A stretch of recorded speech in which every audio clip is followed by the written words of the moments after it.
दोस्तों, मेरे चैनल का नाम वी आर हाईटेक मोबाइल है। मैं आप जिस सब्जेक्ट पे आपको जानकारी देने जा रहा हूँ उसका नाम है ट्रांजिस्टर। दोस्तों, ये मैंने कुछ डायग्राम बनाए हुए हैं ट्रांजिस्टर के। ये देखिए आप लोग, ये देखिए एसएमडी ट्रांजिस्टर है और ये पिन टाइप ट्रांजिस्टर है जो हमारे अलग अलग सर्किट में यूज होते हैं। दोस्तों, हम लोग ट्रांजिस्टर का बेसिकली यूज अपने सर्किट में एक स्विच की तरह यूज करते हैं कि हमारे सर्किट में बहुत सारे सर्किट ऐसे होते हैं जिनको कभी ऑन करना पड़ता है, कभी ऑफ करना पड़ता है। हमारे मोबाइल ही सर्किट में कुछ ऐसे सर्किट होते हैं कि जब उनका काम नहीं होता है तो सीपीयू के ज़रिए उनको ऑफ़ कर दिया जाता है। और सीपीयू में बेसिकली क्या लाखों करोड़ों ट्रांजिस्टर होते हैं जिनके ज़रिए सीपीयू हमारा फंक्शन करता है। और बेसिकली पहले हमारे सर्किट में आते थे बड़े बड़े डायोड लगे रहते, वाल्व जो हीट करते थे तब वो कंडक्शन करते थे, लेकिन उनकी जगह ट्रांजिस्टर ने ले लिए। फास्ट काम करते हैं और कम एनर्जी खाते हैं। तो देखिए, इसमें बेसिकली 3 लेग होते हैं या टांग कह सकते हैं आपकी। एसएमडी टाइप हमारा ट्रांजिस्टर है। हमारे पुराने मोबाइल सर्किट में अधिकतर ये दिखाई देता था, चार्जिंग सर्किट में, कई तरीके के सर्किट में। और बेसिकली अब तो क्या हो गया, सब आईसी के अंदर ही इनबिल्ट आ गए हैं। ट्रांजिस्टर बहुत कम दिखते हैं सर्किट में। देखिए, इसमें क्या होता है कि 3 टांग होती हैं। देखिए, इसमें एक टांग होती है बेस, एक कलेक्टर, एक एमीटर। बेस के ज़रिए हम क्या करते हैं, ट्रांजिस्टर को एक्टिवेट करते हैं और कलेक्टर टू एमीटर करंट या एमीटर टू कलेक्टर हमारा करंट फ्लो करता है। ठीक है ना, ये मैं आपको बाद में बताऊंगा। तो देखिए, एक हमारा इस तरीके का ट्रांजिस्टर होता है। देखिए, उसमें पहली पिन सी कलेक्टर है, दूसरी एमीटर, तीसरी बेस है। दूसरे में देखिए ये आपकी कलेक्टर है, ये बेस है, ये एमीटर है। इसमें देखिए पहली बेस है, ये कलेक्टर, ये एमीटर है। देखिए, इसमें कोई इनका जो पिन कॉन्फ़िगरेशन होता है बेस, कलेक्टर, एमीटर का सेम नहीं होता है। हर ट्रांजिस्टर में नंबर के हिसाब से अगर आप जब गूगल पे सर्च करेंगे तो आपको पता चल जाएगा कि पहली पिन कलेक्टर है कि एमीटर है कि बेस है। इस हिसाब से आप इसको अपने सर्किट में यूज कर सकते हैं। दूसरी बात ये होती है कि हम इनको अपने सर्किट में किस काम के लिए यूज़ करते हैं। तो देख लीजिए, सबसे पहले समझ लीजिए बी फॉर बेस होता है, C for collector, E for emitter होता है। देखिए, इनका वर्किंग क्या होता है हमारे सर्किट में। बेसिकली हमारे सर्किट में इनका वर्किंग नंबर 1 एम्पलीफिकेशन के लिए होता है। एम्पलीफिकेशन का मतलब होता है वीक जो सिग्नल होते हैं उनको बूस्ट करना होता है, उनको सिग्नल को मजबूत बनाना होता है। जैसे कि हम माइक से कोई अपनी आवाज़ को बोलते हैं, वो एम्पलीफायर में जाकर बूस्ट होकर स्पीकर में तेज़ आवाज़ निकलती है, बड़ी होकर निकलती है। दूसरा, और इसको मैं देखिए वीक सिग्नल क्या होता मैं बताता हूँ आपको। ये देखिए, जैसे कि ये हमारा है, ये एम्पलीफिकेशन के लिए बता रहा। देखिए, सिग्नल हमारा इस तरीके का है, वीक सिग्नल। और इसको हम लोग इसमें एम्पलीफाई करके आप ये देखिए, इसको ये देखिए बूस्ट कर दिया हमने सिग्नल को। समझ गए होंगे आप लोग ना। आगे और बताते हैं आपको। देखिए, इनका दूसरा स्विचिंग में यूज़ होता है सप्लाई को ऑन ऑफ करने के लिए।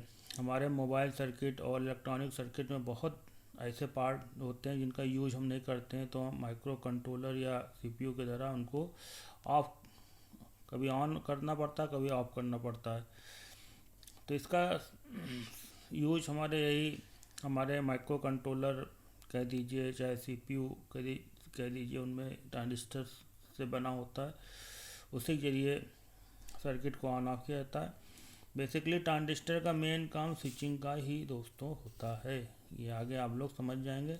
तीसरा, ऑसिलेशन कि डीसी को एसी में कन्वर्ट करता है।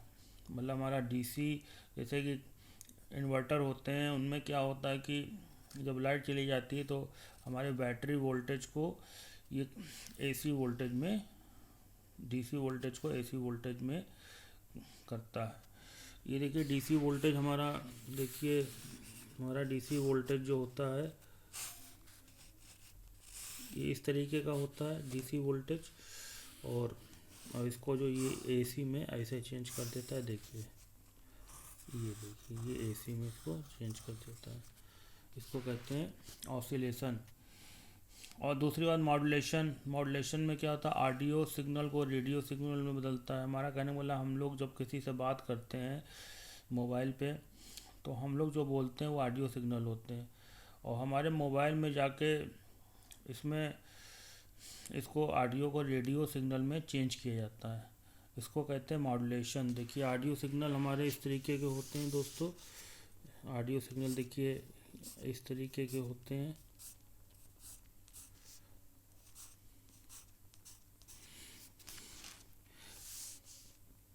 ये ऑडियो सिग्नल है, उनको रेडियो सिग्नल में देखिए ऐसे चेंज कर देता है ऐसे। ये देखिए रेडियो सिग्नल में, ऑडियो को रेडियो सिग्नल में चेंज कर देता है।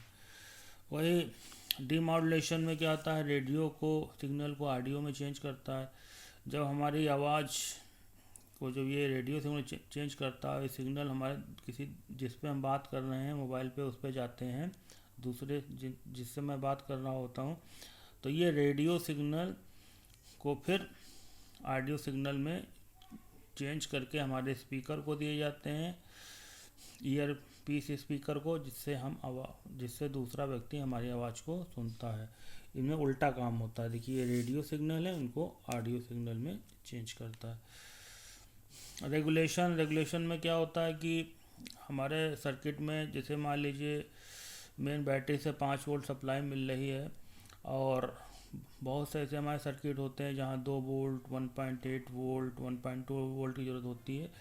तो वहाँ पर ये इन आईसी के ज़रिए, जिसमें ट्रांजिस्टर होते हैं, इनको रेगुलेट किया जाता है इस वोल्टेज को, ठीक है ना। और इसको 5 वोल्ट से कम करके, 4.2 वोल्ट से कम करके, 1.8, 3.2, इस तरीके से अलग अलग सर्किट में दिया जाता है। वैसे हमारे मेन सर्किट में तो रेगुलेशन का तो है ही है, दूसरी बात है स्विचिंग का मेन काम होता है सर्किट को ऑन ऑफ कराने के लिए। तो चलिए आगे बढ़ते हैं और दूसरा समझते हैं कि हमारा आगे ट्रांजिस्टर की वर्किंग क्या किस प्रकार। देखिए ट्रांजिस्टर हमारे 2 प्रकार के होते हैं, एक होता है एनपीएन ट्रांजिस्टर, एक होता है पीएनपी ट्रांजिस्टर। देखिए एनपीएन ट्रांजिस्टर का हम सर्किट सिंबल ये होता है कि इसमें इस तरीके से बनाते हैं, 3 टांग होती हैं, ये बेस, कलेक्टर, अमीटर। ये एनपीएन ट्रांजिस्टर है। एनपीएन ट्रांजिस्टर में अमीटर पे जो तीर का निशान बाहर की ओर होता है, ठीक है ना, तो हम तीर के निशान को अगर बाहर की तरफ है तो ये होता है एनपीएन ट्रांजिस्टर। और वहीं पीएनपी ट्रांजिस्टर, एनपीएन ट्रांजिस्टर का सिंबल बिल्कुल एक ही होता है, लेकिन इसमें तीर का निशान अंदर की तरफ होता है अमीटर पे, तो ये होता है पीएनपी ट्रांजिस्टर होता है। देखिए एक सर्किट के जरिए हमने आपको एक चीज़ समझाने की कोशिश करी है कि देखिए एक बैटरी है, ये मैनुअल स्विच है, ये हमारा बल्ब है, लोड बल्ब है। इसको देखिए एक सर्किट हमने बनाया है, इस ड्रा किया है, इसमें करंट का डायरेक्शन भी दिखाया। देखिए अभी हमारा, देखिए ये स्विच खुला हुआ है, तो अभी हमारा बल्ब नहीं जलेगा, लेकिन जैसे ही हम इसको प्रेस करेंगे तो ये दोनों पिन आपस में अटैच हो जाएंगी, और उससे क्या होगा, देखिए कि ये करंट फ्लो हमारा होने लगेगा और बल्ब हमारा जलने लगेगा। देखिए हमारे सर्किट में बहुत से ऐसे होते हैं सर्किट की, मोबाइल पीसीबी में, मदरबोर्ड में, कि बहुत से जो होते हैं सर्किट को ऑन ऑफ करना पड़ता है, तो ये मैनुअली हम लोग नहीं कर सकते हैं, ठीक है ना। उसमें माइक्रो सेकंड में काम होता है, तो ये मैनुअली ये काम जो है हम लोग नहीं कर सकते हैं, उसके लिए ही ट्रांजिस्टर का यूज़ करना पड़ता है। देखिए कैसे काम करता है आपको मैं बताता हूँ। देखिए समझिए, आपका मैं टाइम बहुत आपका कीमती है, इसीलिए मैं आपको जल्दी जल्दी समझाने की कोशिश कर रहा हूँ। अगर ना समझे तो कमेंट, समझ में आए तो कमेंट करिएगा, आपको मैं दोबारा समझाऊँगा। देखिए ट्रांजिस्टर का, देखिए ये एनपीएन ट्रांजिस्टर का हमने बताया ही था कि इसमें डायरेक्शन जो होता है करंट का, वो बाहर की तरफ होता है। और इस तरीके से समझिए कि जब हम बेस पे कोई पॉजिटिव वोल्टेज का मतलब है, अगर हम 0.8 वोल्ट अगर एनपीएन ट्रांजिस्टर के बेस पे दे दें तो क्या होता है कि हमारा करंट का फ्लो चालू हो जाता है कलेक्टर टू एमीटर। ठीक है ना। तो ये देखिए कि अगर हम किसी सर्किट में इस ट्रांजिस्टर को जोड़ेंगे तो कैसे जोड़ेंगे। देखिए, इधर से इनपुट देंगे और हमारा कलेक्टर पे इनपुट देंगे और मीटर से आउटपुट निकलेगा। मतलब कि कलेक्टर का को पॉजिटिव बैटरी के पॉजिटिव टर्मिनल से जोड़ेंगे और एमीटर को अपना हम लोड के जरिए होते हुए नेगेटिव, मतलब कि नेगेटिव से जोड़ेंगे।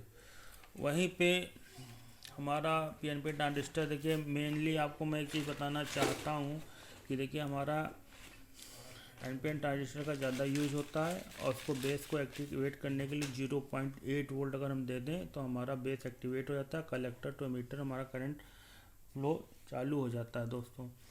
वहीं पर पीएनपी ट्रांजिस्टर में हमारा दोस्तों देखिए यूज क्या होता है। देखिए कि हम इनपुट देते हैं मीटर पे, आउटपुट कलेक्टर पे निकलता है। मतलब कि हम मीटर को बैटरी के पॉजिटिव से जोड़ेंगे और कलेक्टर को नेगेटिव से जोड़ेंगे और इसके बेस पे अगर हम ग्राउंड दे दें तो हमारा क्या होता है, एमीटर टू कलेक्टर फ्लो चालू हो जाता है।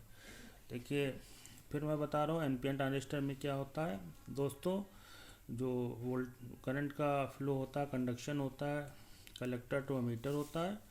और इसमें क्या होता है दोस्तों, एमीटर टू कलेक्टर होता है। ठीक है ना। एनपीएन में आप कलेक्टर को पॉजिटिव टर्मिनल से जोड़ेंगे बैटरी के और एमीटर को नेगेटिव से, और इसमें उल्टा होता है दोस्तों। इसमें हमारा इनपुट जो होता है एमीटर को जोड़ते हैं पॉजिटिव से और कलेक्टर को नेगेटिव से। देखिए नीचे हमने डायग्राम और बताया है कि इस हमारे मोबाइल सर्किट में कैसे इसको सिंपल तरीके से बताने की कोशिश करी है। ये एनपीएन ट्रांजिस्टर है हमारा, इसको इसके जरिए कैसे किसी भी लोड को सर्किट में ऑन ऑफ किया जाता है। सबसे देखिए ये बैटरी लगी हुई है दोस्तों। ठीक है ना। ये हमारा 12 वोल्ट का लोड बल्ब को जलाना है और ये एनपीएन ट्रांजिस्टर के थ्रू ये हमारा माइक्रो कंट्रोलर आईसी लगी हुई है जिसको 5 वोल्ट दिया गया है और इसका एक सिरा ग्राउंड है। और देखिए यहाँ पर हमने लोड के बाद इसको लगाया है एनपीएन ट्रांजिस्टर को। आप पहले भी लगा सकते हैं, कोई दिक्कत वाली बात नहीं, लेकिन अगर लोड के बाद एनपीएन ट्रांजिस्टर को लगाते हैं तो क्या होगा, कंडक्शन अच्छा होगा, रिजल्ट अच्छा मिलेगा। देखिए हमने आपको बताया था कि देखिए हमारा माइक्रो कंट्रोलर के जरिए जैसे ही 5 वोल्ट इसके बेस पे मिलेगा, ये एक्टिवेट हो जाएगा बेस हमारा, कलेक्टर टू एमीटर हमारा कंडक्शन चालू हो जाएगा और सर्किट पूरा हो जाएगा हमारा। ये देखिए करंट फ्लो यहाँ से होता हुआ लोड जलने लगेगा, होते हुए सीधे बैटरी के नेगेटिव टर्मिनल पे ग्राउंड हो जाएगा हमारा। ठीक है दोस्तों, समझ में आ रहा आपको, नहीं आ रहा बताइएगा कमेंट करके। और यहाँ पर देखिए पीएनपी में देखिए हमने सर्किट बिल्कुल सेम है। ठीक है ना। इसमें देखिए एमीटर टू कलेक्टर फ्लो हो रहा है और इसमें देखिए आप कलेक्टर टू एमीटर। दोस्तों इसमें होता क्या है कि पीएनपी में भी देखिए ये माइक्रो कंट्रोलर हमारा बेस से जुड़ा हुआ है और इसका बेस को देखिए हमने ग्राउंड से जोड़ा है। इसको किससे जोड़ा है, ग्राउंड से किया। जैसे ग्राउंड से करेंगे हमारा फुल कंडक्शन चालू हो जाएगा एमीटर टू कलेक्टर और हमारा लोड जलने लगेगा दोस्तों। तो मैंने दोस्तों आपको समझाने की पूरी कोशिश करी है। अगर ना समझ में आया हो तो बताइएगा आप, और कोई गलती हो गई तो माफ़ करिएगा। और मैंने मेन चीज़ आपको फिर से एक बार बता देता हूँ कि हमारा एनपीएन ट्रांजिस्टर बेसिकली ज़्यादा यूज़ होता है। इसको बेस पे हमको पॉजिटिव वोल्टेज या सिग्नल देना पड़ता है और इसका कंडक्शन होता है कलेक्टर टू एमीटर होता है दोस्तों। यानी कि कलेक्टर को पॉजिटिव टर्मिनल से जोड़ेंगे बैटरी के, एमीटर को नेगेटिव टर्मिनल से जोड़ेंगे, जो कि यहाँ दिखाया गया है। और बाकी पीएनपी में आपको खुद ही देख लीजिए, मैं समझा चुका हूँ तो बार बार समझाने की ज़रूरत है नहीं आपको दोस्तों। थोड़ा सा मैं आपको एक चीज़ और बताना चाहूँगा कि अब हमारे सर्किट में मॉसफेट का ज़्यादा यूज़ होने लगा है, क्योंकि बेसिकली क्या होता है कि ट्रांजिस्टर जो है हमारा एनर्जी लॉस बहुत करता है। तो अगर इसके बेस पे अगर मान लीजिए यहाँ से 1000 मिली एम्पियर करंट फ्लो होना है, तो अगर हमने इसके बेस पे 300 मिली एम्पियर दे दिया तो हमारा 300 मिली एम्पियर जो करंट है वो ज़ाया हो जाएगा, और केवल 700 मिली एम्पियर हमारा कलेक्टर टू एमिटर करंट हमको मिलेगा। ठीक है दोस्तों। और दोस्तों ठीक है, इन्हीं शब्दों के साथ मैं ये वीडियो ख़त्म कर रहा हूँ आपको। और मेरे चैनल का नाम VR हाईटेक मोबाइल है, प्लीज़ सब्सक्राइब। और आपसे मैं आखिर में एक ही कहूँगा, खुश रहिए, मस्त रहिए। जय हिंद, जय भारत। Thank you.